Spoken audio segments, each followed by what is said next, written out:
Hi friends, நாம இப்ப பார்க்க போறது 70,000 மண்டையோடுகள் கொண்ட செட்லக் தேவாலயம்.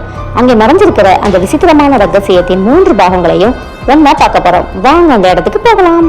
செத்து போன 70,000 பேரோட எலும்புகள் இன்னைக்கு உங்க கிட்ட பேசும் சொன்னா நீங்க நம்புவீங்களா? இது ஏதோ மாய மந்திரம் இல்ல சிட்டி, ஒரு நிஜமான கல்லறைக்கு நடுவுல நாம நின்னுக்கிட்டு இருக்கோம். ஆமா பாஸ், என் ஸ்கேனர் படி இது செக் குடியரசுல இருக்கிற செட்லக் ஓஸ்வரி. இங்க இருக்கிற ஒவ்வொரு செங்கலும் ஒரு மனுஷனோட மண்டையோடு தான் நினைக்கும் போது என் சர்க்யூட்டே சாத்தடிக்குது. Correct city. 17ஆம் நூற்றாண்டுல பிளேக் நோய் வந்தப்ப புதைக்க இடம் இல்லாம தெரு தெருவா பிணங்கள் குவிஞ்சு கிடந்துச்சு. அந்த எலும்புகளை தோண்டி எடுத்துதான் இப்படி ஒரு மிரட்டலான தேவாலயத்தை உருவாக்கி இருக்காங்க. ஆனா இதோட மர்மம் இது மட்டும் இல்ல. இங்க இருக்கிற ஒரு பிரம்மாண்டமான சரவிளக்க பாரு, அதுல மனுஷ உடம்புல இருக்கிற 206 வகை எலும்புகளையும் தேடி தேடி கோர்த்து செஞ்சிருக்காங்க.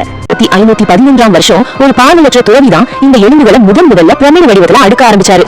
ஆனா அவர் அந்த வேலையை முழுசா அடுக்கி முடிச்ச அந்த நிமிஷம் ஒரு அதிசயம் நடந்திருக்கு. அந்த துறவிக்கு இழந்த பார்வை திரும்ப கிடைச்சதா ஒரு வரலாறு சொல்லுது. இது அங்க இருக்கிற ஆன்மாக்கள் அவருக்கு கொடுத்த பரிசுன்னு அந்த ஊர் மக்கள் இன்னைக்கும் நம்புறாங்க. அது மட்டும் இல்ல, இங்க இருக்கிற அந்த பிரம்மாண்டமான சரவிளக்குல மனுஷ உடம்புல இருக்கிற எல்லா எலும்புகளும் இடம்பெற்றிருக்கு. அதுல ஒரு விசித்திரமான முத்திரை இருக்கு. ஒரு காகம் ஒரு மண்ணை ஓட்டோட கண்ணை பொத்துற மாதிரி எலும்புலையே தத்துவமா செதுக்கியிருக்காங்க. அறிவியல் ரீதியா பார்த்தா ராத்திரி நேரத்துல வெப்பநிலை குறையும் போது அந்த எலும்புகளுக்கு உள்ள இருக்கிற காற்று விரிவடைஞ்சு சுருங்குறதுனாலயும் விசித்திரமான சத்தங்கள் உருவாகுது. பயம் இப்பதான் ஆரம்பிக்குது. இங்க இருக்கிற ஒரு குறிப்பிட்ட மண்டையோடு மட்டும் மற்ற மண்டையோடுகளை விட ரொம்ப விசித்திரமா இருக்குமா? அது என்ன ரகசியம் தெரியுமா?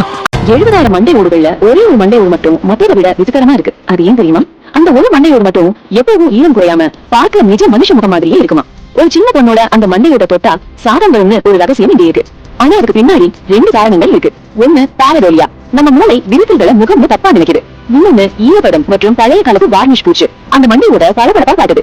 இந்த தேவாலயம் பயமுறுத்த இல்ல, நரேந்திர மோடி என்ற தத்துவப்படி வாழ்க்கை நிலையற்றதுன்னு சொல்லத்தான் இப்படி அமைச்சிருக்காங்க. இதோட மேல்தளம் வழிபாட்டுக்கும் கீழ்தளம் எலும்புகளை சேமிக்கவும் பயன்படுது.